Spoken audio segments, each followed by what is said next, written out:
coming, Susan. You're really good at being a freaking ninja lately. Hey, what the?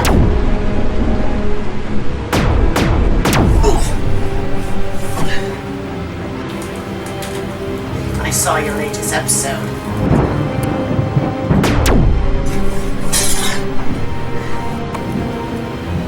You made thoughts of wanting to kill yourself in that episode. Oh, to be honest, I don't really remember. Oh. Stop shooting! Look, I don't know what exactly I did in the episode, but seeing I'm still here is quite clear that I'm still alive. It doesn't matter if you didn't go through with it. The mere thought of you killing yourself is enough to set me over the edge. I told you, I warned you to not even think about committing suicide, or there would be dire consequences to pay. And right now, you are paying. You stop! Shut up!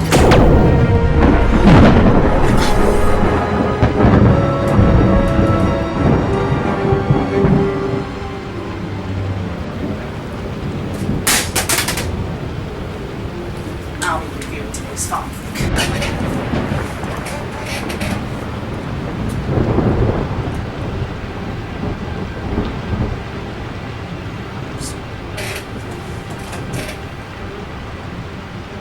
I blame you all too. If I had it my way, I would shoot every single one of you with that face whistle the way I just shot her, to teach a lesson. Stop sending her fanfics that make her want to kill herself.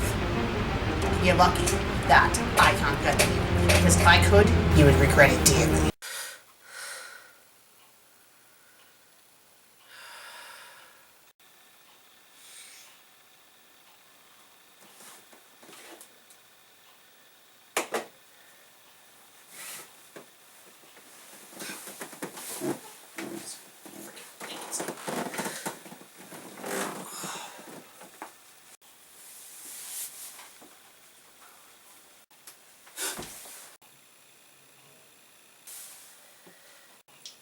Did I scare you?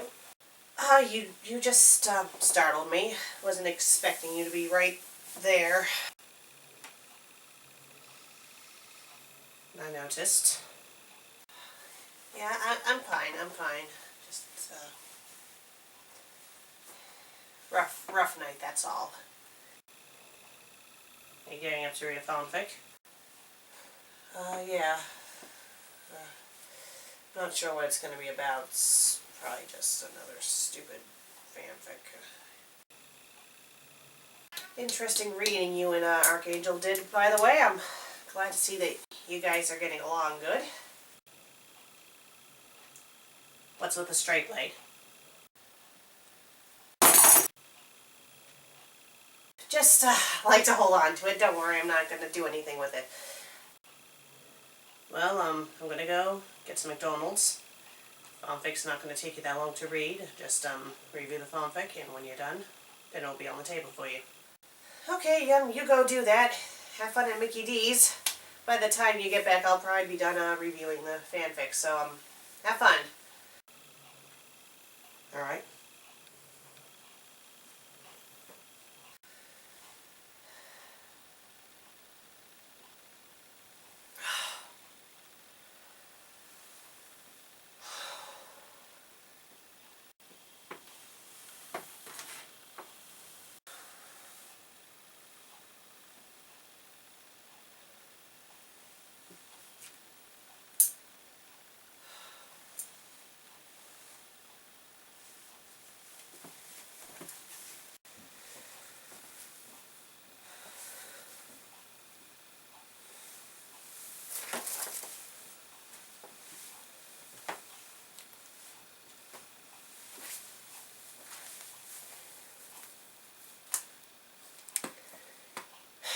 Well, let's get this episode over with.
Hi, I'm the FanFic Critic. I read it, you listen. Today we're taking a look at the fanfic Eddward by Here a Dragon 2006. This is an Ed and Eddy fanfic. It's rated Fiction M. It's horror, adventure. Oh my god, I think I've already had enough horror for 1 week. It's Ed and Marie, and it has over 7,000 words. Son of a bitch, if it was only 3,000 words longer, I wouldn't have to read the entirety. Whatever. Okay, let's get this over with. I don't own Ed and Eddy. This was a horror story created for fun. Don't get offended if you don't like the show. It's rated M for all the right reasons, so you've been warned. Okay. He went to touch the pen to paper, but he found that starting his memoir today would be difficult. Not that he didn't give anything to write about, or didn't have anything to write about. In fact, the blood on his hands illustrated how many pages he needed to fill in the leather book. It was the dried, sticky blood between the fingers that made this difficult. He went to the bathroom and started scrubbing his hands, watching the red water slosh down the drain. Rinse, wash, repeat 7 times. This was a practice that many had deemed anal, but this was how he did things. He had left a very sticky note to his parents, recommending that they put him to the touch with a therapist, but they were so wrapped up in their own lives that they barely noticed when he tried to get their attention. He stood there in front of the bathroom mirror for a moment, drying his hands. He looked at himself closely and adjusted his cap. It was a hot day outside, but the cap needed to stay on. It was the way things were. Sorry, I'm a little shaken up, so excuse my fumbles. He never entertained the thought of taking it off, however. The others did, time and time again. He had a certain way of doing things, and repeatedly the other kids in the cul-de-sac insisted on interrupting his best practices. Not anymore. The teasing, the maiming, all the bullshit over the years. It had gone on long enough. He had tried reasoning with them all, but it was to no avail. They would not listen to words, so brute force was all that remained. Oh, for the love of shit. In the back of his mind, he had foreseen this coming and spent the past few months studying ancient war tactics as well as present-day urban combat. He returned to his bedroom, stepping over the piles of books and notes, and sorted through some papers on his desk. Although he had lived in this cul-de-sac for many years, he found it only fitting to his studies have complete documents on all of his enemies. And it started out innocent at first, taking notes of his peers in the interest of later studies. However, it quickly evolved into the strategies that he found inside of his military books. Know your enemy. Understand your enemy. Learn where they live, sleep, learn, play. Know where they will go in the event of an emergency situation. Map everything. Obsess over every detail. And he did all of this. He had a detailed map of the cul-de-sac and all the areas beyond the borders of the suburbia. The junkyard, the trailer park. It was the summer, so he left the school out of his worries. He flipped through the files of Naz, Sarah, Jimmy, Eddy, Ed, Johnny, and the Kanker sisters and Ralph. He stopped on Kevin's, where he had put a big red X across the photograph. He reminded himself that Kevin was waiting for him in the basement. He closed the file and crossed the room to his closet where his supplies awaited him. Among his studies, he had picked up different ways of torture, or the way the book defined them. Extracting information. He had to go through the internet to find out the gory details. Pepper spray, toilet cleaner, pins and needles, hairspray, lighters, the whole closet that had transformed into a room of war, devoting most of his post-study time to prepare himself. He pulled on a gas mask and leather gloves and draped an apron over himself. If it was one thing he hated was to get blood on him. His hands were pruned from washing it off earlier. He looked over his treasury of supplies and grabbed a couple of items off the shelves and exited his room. He whistled lightly to himself. today was a good day. He remembered the last time he was this happy. This bordered closely to the first day that he had made friends with the other Eds. He remembered how enthralled he was that other children wanted to play with him rather than look on his disgust. His brow furrowed when he was reminded of all the teasing and maiming when he was younger. Some of it had carried into his teenage years, most of it embodied physically into the form of Kevin, the cul-de-sac jock. Kevin, the cul-de-sac jock whom had repeatedly thrown him into the pavement and mocked him in front of his friends. Kevin, the one who threw him into the locker and left him there for hours, all the while throwing his arm around Naz, the girl that all the boys yearned for. Kevin, who sat in a blood mess on the chair in his dimly lit basement. Should I say bloody mess? Who looked up as Ed walked down the stairs. He had vomited earlier. Ed could see the stains on his shirt. His gas mask worked very well, so he didn't have as much difficulty breathing as much as Kevin did. He walked up to the propane tank next to Kevin's face and turned the valve shut. "Do you like it?" Ed asked politely.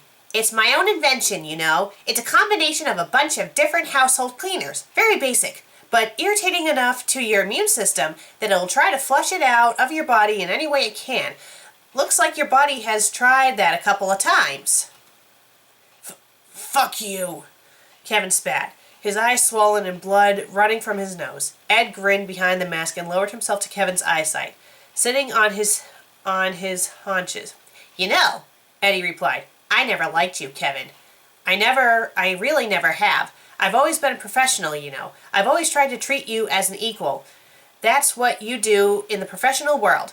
But you insist on making things miserable for me. So I guess you can say that I'm kind of returning the favor. Just be glad I'm not doing this in front of everybody." As he spoke, he opened his toolbox, from which he pulled a surgical tubing.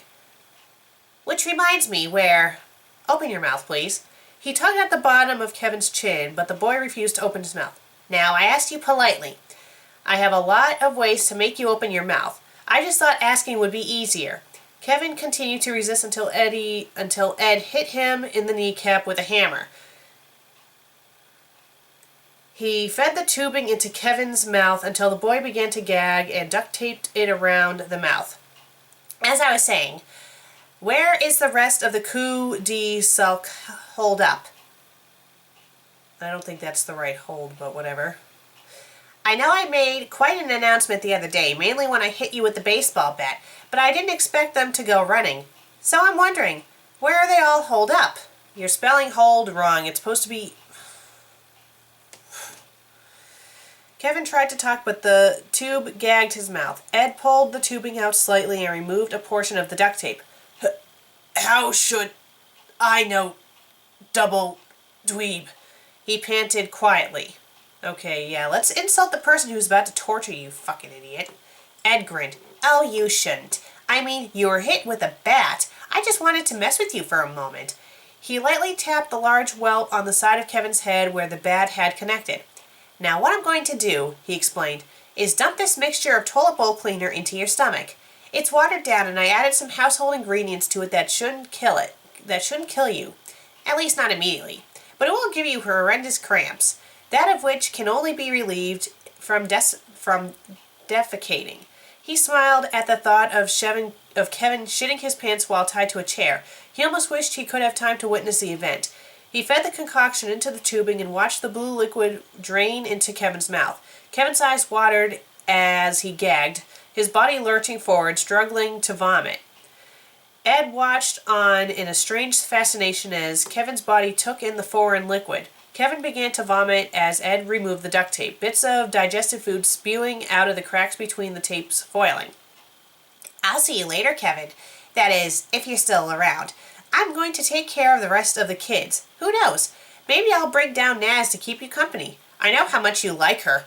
"I'll kill you," Kevin gurgled, his head swaying lazily back and forth. Ed knew he was just on the border of consciousness. "Ta!" Ed waved his goodbyes as he closed the basement door, making careful note to turn off the light behind him. That bastard didn't deserve the slightest bit of sympathy. Ed returned to his room where he devised his war strategy. Odds are kids were holed up in just one house. It only made sense. Strength in numbers.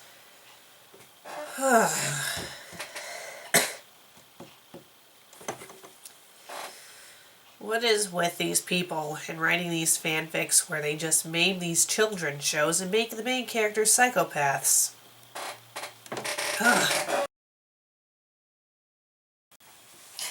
Sorry about that interruption. I just needed to collect my thoughts on this story so far. So let's continue. Ed returned to his room where he devised his war strategy. Oh, blah, blah, blah, blah. I already read that part. Strength in numbers. This would require him to be extra careful. He went over detailed maps of all the houses in the cul-de-sac and pinpointed Jimmy's house. It was the biggest on the block. It only made sense that there would be plenty of places to hide in a house that big. It wasn't like it was a big deal if he were wrong. He had all the time in the world. All the parents spent most of their time away from town anyway. The cul-de-sac was pretty secluded, with the exception of the trailer park and junkyard nearby. He would find them all eventually. He opened his closet and for a moment marveled over the wealth of gadgets and weapons he had stockpiled over the years. The day of Jimmy's birthday party, a day that seemed so long ago now, where he had stocked all his spy equipment, would play a vital role in today's activities. He had modified most of the equipment to be lethal, but in some cases only stunning. He may want some of them alive. He undressed from his earlier attire and strapped on his armor, mostly made of sports equipment from which he had taken from Kevin's house, and modified to hold cartridges of ammunition and other tools of war. He put on a football helmet that had been reinforced with carbon fiber around the outside. He had spent most of the night welding the fiber into place. This reminded him on the lack of sleep he had had. The past 48 hours had been very strenuous, and he hadn't noticed it until now. All the planning and execution had taken place right in the past 2 days, and everything had gone according to plan. Sleep was out of the question. As exhausted as his body was, it was nothing that a few caffeine pills and some energy soda couldn't fix. He needed to be wired to accomplish the approaching task. Finishing off his uniform with some leather gloves and combat boots, which he ordered online, he was very proud of these. He exited his room and proceeded to leave the house. Before exiting the front door, he stopped to listen to the melodious sound of Kevin gagging in the basement. How beautiful those stomach-lurching noises were to his ears. He stepped outside into the bright sun. The cul-de-sac laid empty, a comic tumbleweed passing by. The kids had left their toys in the street. Jimmy's stray bike lay on its side with the front tire spinning in the wind. His house was about 5 doors down on the opposite side of the street. It wouldn't be long now. Ed noticed that his hands were shaking in kind of nervous anticipation. He needed to calm down. The caffeine pills and the energy drink that he downed before he left the house had just now taken effect. He could feel his heart racing. He took a deep breath and just stood in the street, taking in the moment. As he stood there, he reminisced on the various times he had stood on the street next to Eddy, who preached something about another from atop a soapbox. The kids would just jeer and protest their interrupting of their play. All they wanted was jawbreakers. Ed ran his tongue over his lips. A jawbreaker sounded delicious right now.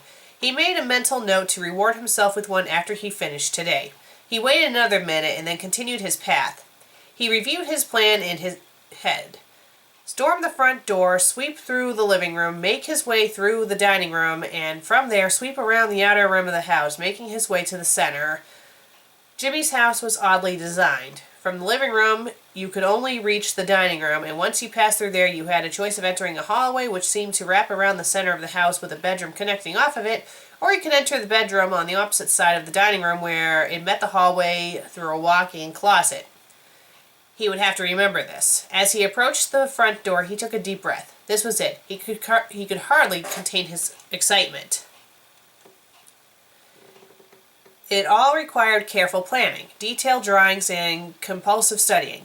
It amounted all to this. Hello? Eddy rapped his knuckles on the front door. Jimmy, are you home? I would like to have a word with you. Go away! Someone inside cried out. Eddy grinned. They were hiding. I'm coming inside, Eddy hissed, and there's nothing you can do about it. We'll call the police, they threatened. How foolish they were. Ed took a minute to cast his gaze up and down the street. There were no police. There never would be.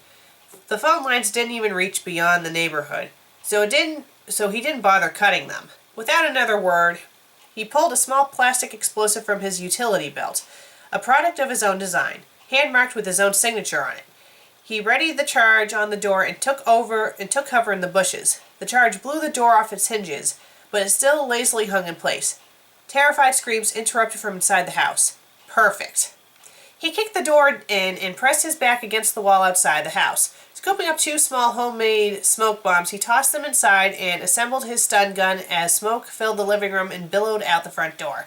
He took a moment, as always, to marvel over each piece of technology he had constructed. The stun gun was a modified squirt gun, about the size of a rifle, that he had reinforced with shoot darts. The darts were just common playing darts, but had been laced with poison from his pet Eddward.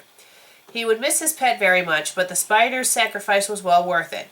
With a deep breath, he turned the corner and entered the house, squatting down low to the ground with his rifle raised. The smoke had begun to clear, with his covering dissolving, but he'd rather have it this way. He wanted the kids confused and disoriented from the blast of the door. His eyes swept around the living room. There were big bags of chips and other junk food laying in a littered mess on the floor. Disgusting. He had made it a mental note to go through and clean up later. Silently, he crept into the dining room, where he saw a figure that darted down into the hallway. "Oh my God, Sarah!" It was Jimmy. The coward ran to the end of the hallway, already sobbing profusely. Sarah appeared next to him, her face locked in a death stare. It didn't register with her that he had a gun, as she ran towards him, readying herself in the comical beating that would ensue. "Rawr!" she screeched, her rage too engulfed for her words. Ed crouched down and shot 2 darts into both of her knees. The poison worked quickly, as her legs immediately gave out beneath her and she stumbled to the ground. Confused and hurt, she tried to push herself up. In a horrified scream, Jimmy ran to the opposite direction, deeper into the house. I'm a little confused. Wasn't Sarah supposed to be dead? Whatever. Sarah's legs twitched as she struggled to move them. With no response from the muscles, she shrieked as Ed approached her and began to sob uncontrollably. "Double D, don't! Please!" she begged, pulling herself down the hallway as he approached her. Ed strapped up his dart gun and holstered it behind his back, readying his nightstick. A bat alone would have been difficult for him to swing around. His strength wouldn't allow it. He had to take a bat from Kevin's garage and shave it down to a manageable size, slightly thicker at the end for a maximum impact. Sarah continued to plead and beg as she struggled to pull herself down the hallway. Ed stomped down on her ankle and the girl screamed. She couldn't feel it, but the grinding noise from beneath Ed's heels was a dead giveaway of a broken ankle. Her pleas turned to anger as she stared up at him, watching his blank expression. "You fucking bastard! I'm going to kill you! Do you hear me? I'm going to..." A sickening crunch split her skull as Ed brought the modified nightstick down on her head. The girl fell over, her body lifeless, a pool of blood forming beneath her head, a suiting end. Okay, fuck this. Why? Okay, no. I liked Eddy. It was part of my childhood, and I'm not going to let this story ruin it. Obviously, this is a fanfic that's supposed to be a horrified version of Eddy. It takes one of the main characters, Ed, or Double D as I should say, who's supposed to be a very kind and loving character who wouldn't harm a fly, and they pretty much turn him to a psychopath. I mean, this has been done in so many fanfics, it's not even funny. It's just not really worth reading it anymore. I mean, we all know what's going to happen. Ed goes and kills everyone, the end. And he might end up dying in the end too, I don't know. I mean, we can take a look and see. Let's see. Yeah. Ed smiled as he approached Kevin, trying to decide where to make the first cut. Okay, yeah, so pretty much the story ends with Ed gearing up to torture Kevin. I mean, it's stupid. I'm not going to bother reading it. I read enough of it, okay? I know. I gotta stop doing these episodes where I just decide to not read the fanfic. But, this is just ridiculous. It's predictable, and it doesn't need to be this freaking long either. 7,000 words for a one-shot story. Can't you break it up into freaking chapters or something? Is it really that hard to make chapters for these? Because no one's going to want to sit in one long reading of a 7,000 word story. Have a chapter in there or something. Break it up into chapters. It's really not that hard. You can have this be 7 chapters, even 3 chapters. I mean, really. Well, I'm the fanfic critic. I read it, you listen, and I need to eat something. I think Susan's back by now.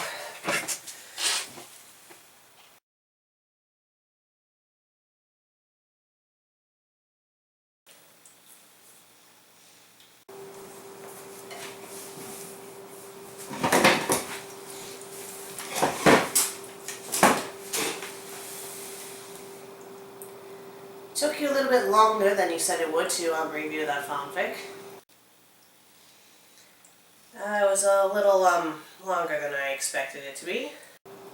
Oh, let me guess. Supposed one-shot, but has way too many words to be considered a one-shot. What was the word count exactly? About 7,000 words. No, it was 7,000.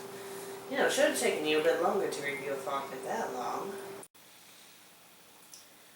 Well, it was a fanfic about, Ed and Eddy, and it took the character Ed, who's, you know, the nice, kind character, and made him to a psychopath who wanted to murder everyone in the town. So, I only got, like, about halfway through with it, and seeing I did like that show when I was a kid and didn't want it to piss all over my childhood, I said fuck it, and I just stopped reading it and just went to a rant about why fanfics like that bother the hell out of me. So, yeah. That's why it's not as long as it would have been. Viewers might be a little mad that I ended it short, but oh well. Ask why you keep on fiddling with that straight blade.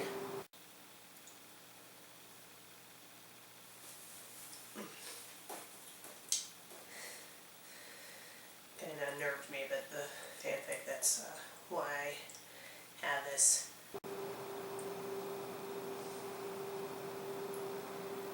I think we both know that's not the truth. The thing that's unnerving, he was sitting right across from you.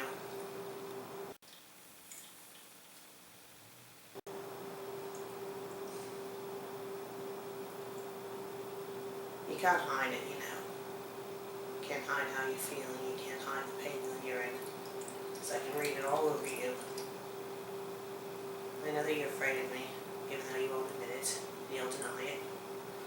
And I know that you're still in pain from what I've done.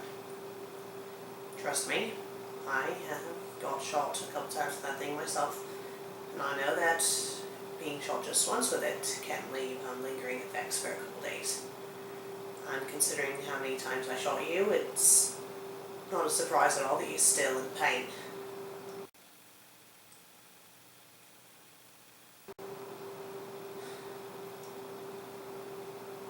I am sorry. I'm sorry for hurting you.